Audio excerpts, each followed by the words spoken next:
Recording. ठीक है।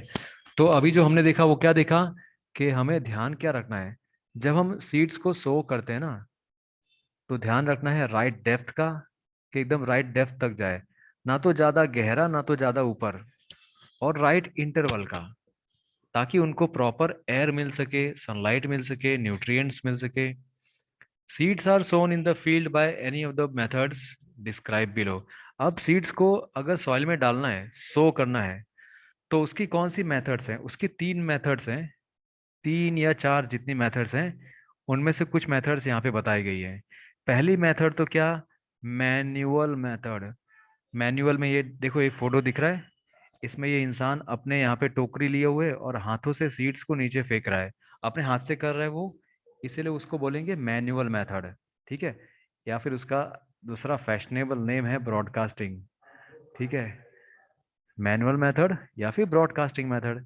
इस मेथड में इस मेथड में सीड्स को स्कैटर किया जाता है, फैलाया जाता है, फेंका जाता है फील्ड के अंदर हाथों से।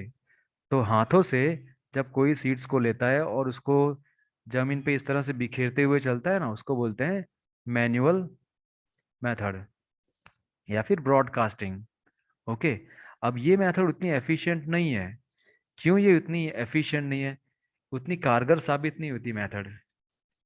क्योंकि it can not ensure proper spacing between seeds and does not help to sow them at right depth. तो जो सीड्स को हमें डालना था प्रॉपर स्पेसिंग करके, इंटरवल करके, राइट इंटरवल, राइट डेप्थ, वो हम लोग नहीं डाल पाते। क्योंकि ये इंसान, इसको कैसे पता चलेगा कि हाँ ये इतना इतने डेप्थ पे डालना है? अंदाजे से वो फेंकेगा तो हो सकता है कोई नजीक में गिरे, कोई दूर चला जाए। फिर बाय ट्रेडिशनल टूल। अब ट्रेडिशनल टूल, इसके सिवाय ट्रेडिशनल टूल मतलब क्या? Traditional tool for sowing seeds is shaped like a funnel. ये फनल है, ऊपर की तरफ फनल होगा, हैविंग टू और three vertical long tubes with sharp ends. इसको मैं आपको समझाऊंगा, ठीक है? अभी रुको, ये नीचे क्यों नहीं जा रहा? हाँ। The seeds are filled into the funnel, passed down through the pipes with sharp ends. The sharp ends pierce the soil and place the seeds there. देखो कैसा होता है बताओ, यहाँ पे डायग्राम करके दिखाता हूँ। यहाँ पे बताया गया फनल के बारे में। तो इस तरह से ऊपर क्या होता है, ऊपर इस तरह से एक फनल बनाई होती है, ऐसी। ठीक है। ये फनल कहलाएगी। अब ये फनल जो है, ये फनल का जो एंड होगा, ये फनल का इस तरह से एंड होगा, जो शार्प एंड होगा वो इस तरह से ग्राउंड में होगा, यहाँ से सीड निकल जाएगा। तो यहाँ पे इस तरह से सीड्स होंगे। ठीक है। ऊपर इस तरह से सीड्स होंगे, और यहाँ से कुछ ही सीड्स निकल पाएंगे ना, ऐसे कुछ ही सीड्स होंगे जो इस तरह से निकल पाएंगे बेटा। तो ये है आपकी फनल। और इसका ये जो शार्प एंड होगा, शार्प एंड, इस शार्प एंड में यहाँ पे सीड्स ग्राउंड पे जाएंगे अंदर। ठीक है। एक डेप्थ तक यहाँ पे चले जाएंगे, और ये मूव करता जाएगा। देखो डायग्राम यहाँ पे देख लो एक बार। ठीक है। यहाँ पे मूव करता जाएगा। ये किसके साथ लगा हुआ है? ये यहाँ पे बैल, बैल के साथ लगा हुआ है। देखो यहाँ पे पीछे बैल का जो हल है ना, उसके साथ में। तो ये अटैच्ड है, ये इस तरह से। यहाँ पे मैं बताता हूँ सिंपल, इस तरह से ये अटैच्ड है। ठीक है। ये अटैच्ड है एक हल के साथ में, इस तरह से हल है। एक बैल इस तरफ है, एक बैल इस तरफ है। ठीक है। ओके, खाली ऐसे डायग्राम बना रहा हूँ। ठीक है, एक हल है ऐसा। तो बेटा यहाँ पे जो है, इस तरह से फनल जो होगा, वो फनल में किसान सीड्स डालेगा और धीमे धीमे इस तरह से वो फैल जाएगा आराम से। आगे देखते हैं। अब देखते हैं आगे यहाँ पे, बाय सीड ड्रिल। अब सीड ड्रिल क्या करते, देखो ये सीड ड्रिल है, इस तरह से ऊपर यहाँ पे सीड का बाउल होगा, और इस तरह से अलग अलग पाइप में से सीड निकलेगा। ऊपर से आएगा, निकलेगा और नीचे अंदर ग्राउंड में चला जाएगा। ये प्लग के जरिए जाएगा। ये प्लग है ना, यहाँ से सीड निकलेगा, इसके अंदर जाएगा, और ये प्लग के अंदर जाके इस तरह से ग्राउंड में चला जाएगा। यहाँ से अंदर ग्राउंड में निकल जाएगा इधर से पूरा। A seed drill has a funnel shaped seed bowl. ऊपर सीड बाउल है, कनेक्टेड टू सेवरल ट्यूब्स। ये अलग अलग ट्यूब्स है, ट्यूब 1, ट्यूब 2, 3, 4, 5, अलग अलग ट्यूब। ये अलग अलग ट्यूब भी आगे जाके इसके साथ कनेक्टेड होती है। The drill is attach to a plug. ये प्लग है ना, ये प्लग पूरा, ये पूरा प्लग है एक, उसके साथ ये सीड ड्रिल अटैच्ड है। As the plug moves, as the plug makes furrows along the field, the seeds in the seed bowl are released through the tubes and get deposited in the soil. Nowadays, a seed drill is used for sowing seeds with the help of a tractor. तो इस तरह से ये जो seed drill है वो use की जाती है। सीड ड्रिल में क्या होता है, देखो एक बार ऊपर, ये सीड बाउल होता है। सीड बाउल में बहुत सारे सीड होते हैं, और वही सीड्स अलग अलग पाइप के साथ कनेक्टेड होता है ये। तो हर पाइप में से कुछ ना कुछ सीड्स बाहर निकलेंगे और इस प्लग के अंदर जाएंगे। यहाँ से प्लग जब जमीन में जाएगा ना, तो उसमें से कुछ ना कुछ सीड्स बाहर निकलते जाएंगे, निकलते जाएंगे, ऐसा। ओके। और ये आप ट्रैक्टर की हेल्प से भी कर सकते हैं, और इसमें बुलॉक्स की भी हेल्प ली जा सकती है। एडवांटेज क्या है, आपको अगर सीड ड्रिल आप यूज करें तो आपके फायदा क्या होगा, वो है। तो ये फायदा आपको देखना है। अगर पूछा, अगर आपको क्वेश्चन पूछा कि what are the advantages of using a seed drill, ठीक है, तो एडवांटेज क्या है। फर्स्ट तो इट सोर्स the seeds uniformly at appropriate distance and depth. अगर आप सीड्स को अंदर डाल रहे हो जमीन पे, तो आपको पता चलेगा कि हाँ आपने सही डिस्टेंस पे डाला है और आपने सही गहराई में डाला है। दूसरा, it ensures that seeds get covered with soil. इसमें आराम से आपको पता रहता है कि हाँ सीड के ऊपर तो सॉइल फिर से ऊपर आ ही जाएगी आराम से, और इसके वजह से वो सीड को कोई डैमेज नहीं कर पाएगा, कोई बर्ड उसको बाहर से देख नहीं पाएगा। ओके। और आपका टाइम बचता है और एनर्जी भी बचती है आपकी, ठीक है। फिर ट्रांसप्लांटेशन कहाँ पे होता है, कुछ कुछ क्रॉप में ट्रांसप्लांटेशन करना पड़ता है। मतलब एक जगह पे बहुत छोटा सा बेबी प्लांट बना दिया, फिर कुछ टाइम बाद उसको बेबी प्लांट को वहां से हटा के मेन मेन फील्ड में लेके आ गए, उसको बोलते हैं ट्रांसप्लांटेशन। देखो, seeds of some plant like paddy, tomato, onion, chilli, brinjal, इनको पहले एक छोटी सी स्मॉल नर्सरी में उगाया जाता है। फिर वहां पे ये छोटे छोटे सीड्स उग के सीडलिंग बन जाते हैं। फिर उनको वहां से मैनुअली ट्रांसफर किया जाता है दूसरे खेत में। ये जो पूरा प्रोसेस है ना, जिसमें सीडलिंग को ट्रांसफर करते हैं नर्सरी से फील्ड में, उसको बोलते हैं ट्रांसप्लांटेशन। एक मिनट, इसको यहाँ पे आपको समझा देता हूँ। ये पूरा मिटा के, इसको मिटा रहा हूँ, फिर आपको यहाँ पे समझाता हूँ, तो आपको थोड़ा ठीक लगेगा, क्लियर होगा। देखो, कुछ बार क्या होता है कि यहाँ पे एक छोटा सा एरिया है, इस छोटे से एरिया में आपने कुछ सीड्स को डाल दिया, ठीक है।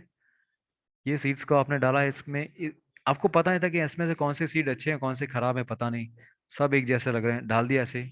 अब ये सीड्स फिर धीमे धीमे छोटे छोटे प्लांट बन गए, ऐसे छोटे छोटे प्लांट ना, बहुत छोटे छोटे प्लांट ऐसे बन गए, यूं। तो ये जो छोटे प्लांट हैं वो कहलाते हैं सीडलिंग, ठीक है। और ये जो इस तरह का एरिया है ना, वो कहलाता है नर्सरी। खासकर आप जब नर्सरी में जाते हो ना इस तरह के एरियाज में, तो वहां पे आपको ज्यादातर फ्लावरिंग प्लांट्स मिलते हैं। फ्लावरिंग प्लांट्स आपको मिलते हैं। आपको छोटे छोटे अलग अलग टाइप के प्लांट्स अगर घर पे लाने हैं, तो इस तरह से नर्सरी वाला जो एरिया है वहां पे जाते हैं। अब देखो, ये सीडलिंग को फिर यहाँ से निकाला, ठीक है, इसको इंसान निकालता है और फिर एक बड़े से खेत में ले जाता है। बड़े से खेत में फिर यहाँ पे उसको वापस ट्रांसफर किया जाता है।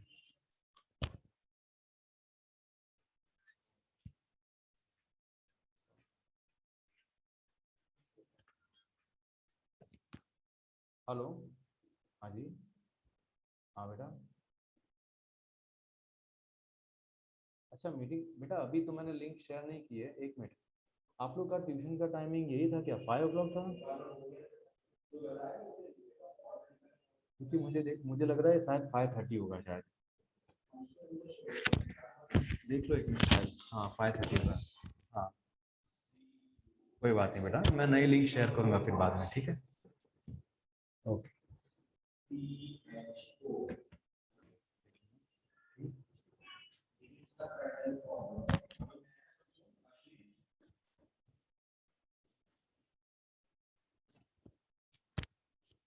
तो हमने क्या देखा कि सीडलिंग जो है वो छोटा सा प्लांट होता है, पार्ट, उसको फिर ट्रांसफर किया जाता है यहाँ पे। यहाँ पे ट्रांसफर करके तब ये जाके बड़ा सा प्लांट बनेगा, मतलब क्रॉप बनेगी, क्रॉप। यहाँ पे अपनी एक्चुअल क्रॉप होगी। और ऐसा कब होता है? ऐसा कुछ कुछ क्रॉप्स में ऐसा होता है, इस तरह से किया जाता है इसको। ये जो यहाँ से आपने यहाँ पे ट्रांसफर किया ना, उसको बोलते हैं ट्रांसप्लांटेशन। क्या बोलते हैं? ट्रांसप्लांटेशन। ट्रांसप्लांटेशन। सीडलिंग को आपने नर्सरी में से उठा के मेन फील्ड में ले गए, आप मेन खेत में ले गए। ये था नर्सरी, नर्सरी से उठा के आप इसको यहाँ पे ले गए।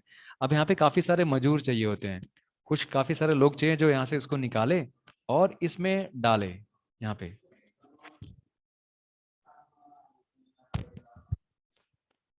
अब इसका एडवांटेज क्या है, इस तरह से आपका ये इतना सारा मेहनत करने का एडवांटेज क्या है? क्यों डायरेक्टली ऐसा नहीं कर दिया? अगर हमने यहीं पे पहले से किया होता तो अच्छा रहता ना, यहाँ से उठा के इधर इधर मजदूरी क्यों करने की। इसके कुछ फायदे हैं बेटा, जो आपको पता चलेगा। क्या फायदा है इसका? It helps in selecting and planting only healthy seedlings. इसमें आपको पता चलता है ना कि जो सीडलिंग आगे जाके एक अच्छा सा प्लांट बनने वाला है वो आपको पता चल जाएगा। आपको पता चलेगा कि हाँ ये तो हेल्दी है, इसको उठा के ले आता हूँ, और ये तो खराब हो गया, चलो इसको फेंक देते हैं। फिर spacing can be controlled because of manual plantation. क्योंकि आप मैन्युअली प्लांट करोगे, आप मैन्युअली एक सीडलिंग को उठा के दूसरे खेत में जाके डालोगे, तो आपको प्रॉपर आप गैप का अंदाजा लगाओगे, आप आराम से प्रॉपर स्पेसिंग कर पाओगे। दूसरा, प्लांट्स को सफिशिएंट सनलाइट मिलेगी, न्यूट्रिएंट मिलेगा और वाटर मिलेगा सॉइल में से। ओके, इतना हो गया। अब बात करते हैं यहाँ पे replenishment of nutrients in the soil. Replenishment of nutrient in the soil, ये क्यों? देखो, कई बार क्या होता है कि सॉइल है ना अपने अंदर से मिनरल न्यूट्रिएंट्स है ना खत्म कर देती है, क्योंकि बेचारी बार बार क्रॉप्स को देगी तो उसके अंदर से खत्म हो जाएगा। लेकिन जो मिनरल न्यूट्रिएंट है वो प्लांट्स को तो चाहिए ही चाहिए। कभी कभी इकोनॉमिक रीजन की वजह से, कम पैसे की वजह से, फार्मर क्या करता है, फार्मर सेम फील्ड के अंदर सेम क्रॉप उगाता है बार बार, है ना, सेम क्रॉप उगाता है बार बार। तो अगर सेम क्रॉप वो उगाता रहेगा ना, तो उस सॉइल में से न्यूट्रिएंट खत्म होने लगेंगे, सेम टू सेम न्यूट्रिएंट चले जाएंगे बाहर। जैसे 6 महीने पहले राइस उगाया था, फिर से राइस को काटा, फिर से राइस को उगाया उसी के अंदर फिर से। तो बार बार ऐसे करने से क्या होगा, सॉइल के अंदर के जो न्यूट्रिएंट्स है ना, मिनरल न्यूट्रिएंट्स, वो तो खत्म हो जाएंगे। तो सॉइल के न्यूट्रिएंट को फिर से उसमें डालना पड़ेगा वापस। अब सॉइल के अंदर का न्यूट्रिएंट तो खत्म हो गया, तो क्या करना पड़ेगा, फर्टिलाइजर लेना पड़ेगा, मैन्योर लेना पड़ेगा। तो आप उसको फिर से न्यूट्रिएंट कैसे वापस दोगे? या तो आप नेचुरली उसको ऐसा कुछ करोगे जिसमें न्यूट्रिएंट आ जाए उसके लिए, या तो फिर आप फैक्ट्री में से या फिर खाद लोगे, एडिशन ऑफ मैन्योर, खाद लोगे, या तो फिर फर्टिलाइजर लाओगे। फर्टिलाइजर लाके जो सॉइल का न्यूट्रिएंट खत्म हो चुका है उसको अंदर ऐड करोगे। ठीक है। नेचुरल मेथड क्या है? नेचुरल मेथड जिससे सॉइल की फर्टिलिटी वापस आ जाती है। जो सॉइल ने घुमाया था ना बार बार राइस उगा उगा के, तो राइस ने सारा सब कुछ खींच लिया अंदर से, मान लो। तो फिर से वो सॉइल के अंदर वापस आ जाए उसके लिए आप क्या करते हो? नेचुरल मेथड कौन कौन सी है? एक तो है ये वाली मेथड जिसको बोलते हैं फैलोइंग। फैलोइंग मेथड में क्या होता है, फैलोइंग में आप लैंड को ना कुछ नहीं करते। फैलोइंग में 1 या 2 सीजन तक आप उस बेचारे लैंड को डिस्टर्ब ही नहीं करते, रहने देते हो। वहां पे कोई आप क्रॉप उगाते नहीं हो।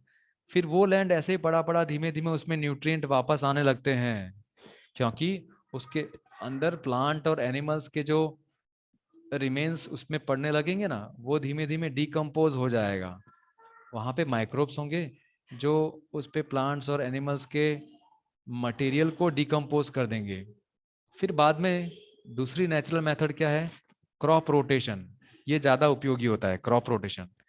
क्रॉप रोटेशन मेथड में क्या होता है, आप एक ही लैंड पे आप एक ही लैंड पे अलग अलग तरह की क्रॉप उगाते हो। ठीक है, ये ऐसा होता है, देखो बताऊं। मान लो मान लो आपने जनवरी से अप्रैल तक आपने क्रॉप ए उगाई। फिर अप्रैल से जून तक आपने क्रॉप बी उगाई। फिर आपने जून से अगस्त तक क्रॉप सी उगाई। ठीक है, ऐसा। फिर से आपने क्रॉप ए उगाई अगस्त से नवंबर तक। फिर आपने क्रॉप मान लो यहाँ पे बी उगाई फिर से। ठीक है, इस तरह से अलग अलग चलता रहता है। पहले ए, बी, फिर ए, फिर बी, ऐसे चलता रहता है। या फिर आप ऐसा कर सकते हो, A B C, A B C, इस तरह से। पहली क्रॉप, फिर दूसरी टाइप की क्रॉप, फिर तीसरी क्रॉप, फिर बाद में फिर से पहली वाली क्रॉप। इससे क्या होता है, इससे लैंड में से ये ए वाले ने जो न्यूट्रिएंट ले लिए था ना, तो उस लैंड को फिर से टाइम मिल जाता है। बी और सी वाले वक्त में ए वाला न्यूट्रिएंट तो कोई लेगा नहीं, तो उसको टाइम मिल जाएगा। और जब फिर से ए की बारी आएगी तो उसको न्यूट्रिएंट तब मिल पाएगा, ए का। ओके, ठीक है, चलो। तो क्रॉप रोटेशन में ये फायदा होता है बच्चों। For example, farmers grow crops like wheat और barley in first year. This is followed by growing leguminous plants like pea और soybean in the next season.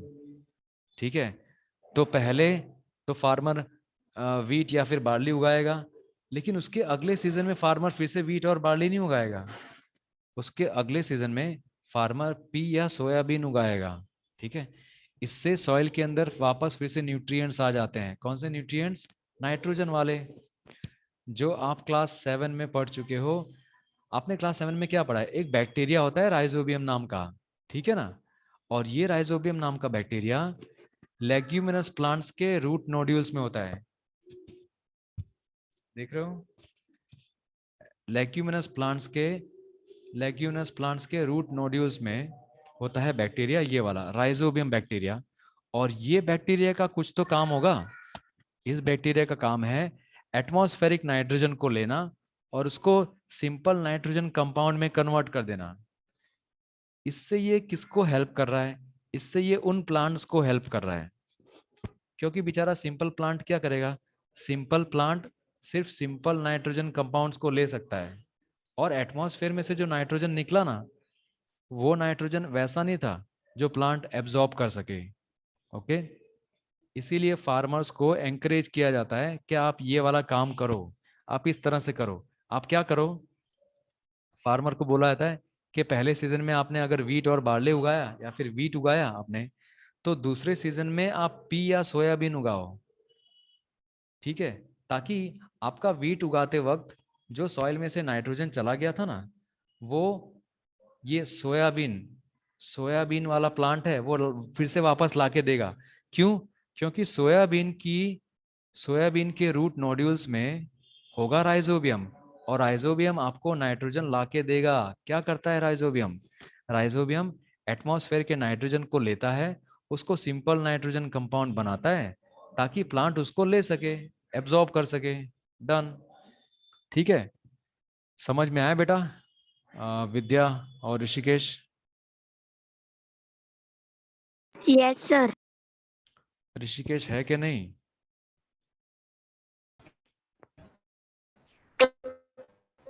है तो सही, हाँ है, लेकिन आवाज हाँ कट कट सर। के आ रही है। ठीक है, फिर यहाँ पे देख लेते हैं मिक्स्ड क्रॉपिंग क्या होता है।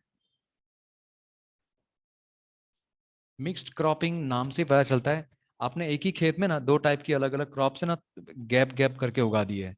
जैसे इस मेथड में आप दो या फिर दो से ज्यादा क्रॉप एक ही साथ एक ही टाइम पे उगाते हो सेम फील्ड में।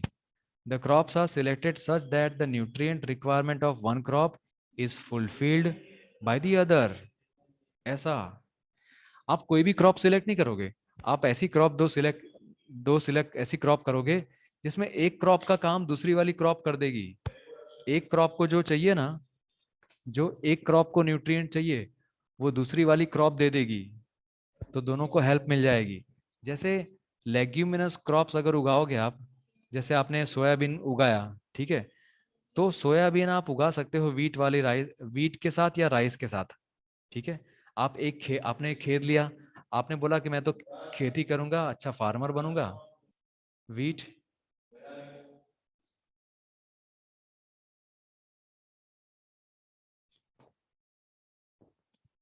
Leguminous crops such as pea, soybean, cereal crops like wheat.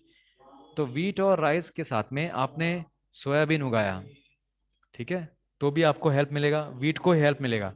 फिर कॉटन और ग्राउंडनट आप साथ में उगा रहे हो। ग्राउंडनट क्या है? एक लेग्यूमिनस क्रॉप है, ठीक है। इतना हो गया। अब बात करते हैं मैन्योरिंग, मैन्योर और फर्टिलाइजर। बेटा मैन्योर क्या होता है? मैन्योर मतलब सिंपल खाद, ठीक है, सिंपल प्लांट एनिमल के प्रोडक्ट्स उनके हिसाब से। और फर्टिलाइजर, यूज ऑफ मैन्योर और fertiliser is called manuring. Manuring का मतलब अगर आप मैन्योर या फिर फर्टिलाइजर का यूज करते हो उसको बोलते हैं मैन्योरिंग। अब ये सब चीजें क्यों यूज करते हैं, क्यों इंसान फर्टिलाइजर यूज करता है या फिर मैन्योर यूज करता है? ताकि सॉइल की फर्टिलिटी को अच्छा कर सके। ऐसे बिना मतलब के लिए तो नहीं ना। मैन्योर क्या है? देखो, मैन्योर एक ऑर्गेनिक कंपाउंड है, एक ऑर्गेनिक कंपाउंड है जो आपको मिलता है प्लांट और एनिमल के वेस्ट में से। सॉइल में प्लांट होगा, एनिमल होगा, उसका जो भी वेस्ट होगा ना सॉइल के ऊपर, उसके ऊपर से आपको मैन्योर मिल सकता है। क्योंकि वही प्लांट सड़ जाएगा, वही एनिमल की बॉडी सड़ जाएगी, फिर वही बॉडी, उस प्लांट का मैटर वहाँ पे बिखरा हुआ पड़ा होगा, तो उसी को अगर आप उठा लो तो आप मैन्योर बना सकते हो। क्योंकि उसको सड़ाने का काम किसने किया? माइक्रोब्स ने किया था। तो माइक्रोब्स ने ये सब किया था, तो आपको हेल्प मिल गई और आप सॉइल को यूज कर सकते हो। वैसे है कंपोस्ट।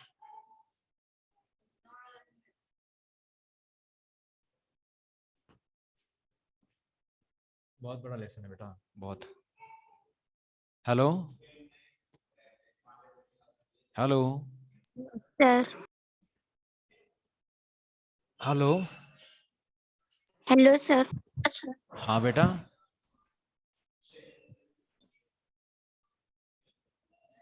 बेटा ये क्लास क्लास 8 का मैं यहाँ पे पढ़ा रहा था बेटा।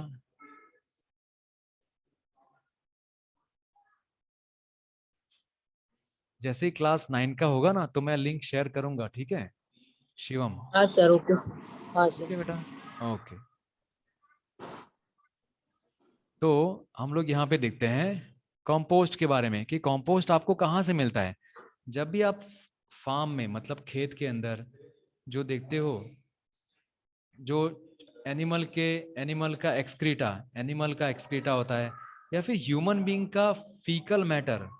फीकल मैटर मतलब ह्यूमन बीइंग का कचरा, जो वेस्ट, टॉयलेट वाला वेस्ट, ये सब वेस्ट जो होता है वो, सीवेज वाला waste, weeds, unwanted plants, dry leaves, इन सबको मिला के इन सबको मिला के क्या बनता है? कंपोस्ट बनता है। ओके, क्योंकि ये डाला जाता है एक खड्डे में, एक कंपोस्ट खड्डे में डाला जाता है, और इस पूरे प्रोसेस को बोलते हैं कंपोस्टिंग। कंपोस्टिंग मतलब वो प्रोसेस जिसमें आप कंपोस्ट बना रहे हो, ठीक है। अब अब कंपोस्टिंग का एक डेफिनेशन है, वो आप देख सकते हैं, देखो। कंपोस्टिंग का अगर डेफिनेशन है तो वो क्या है? Biological process in which microbes decompose the organic matter to produce manure. Tick कर लो। कंपोस्टिंग को अगर आप डिफाइन करोगे तो क्या करोगे डिफाइन में?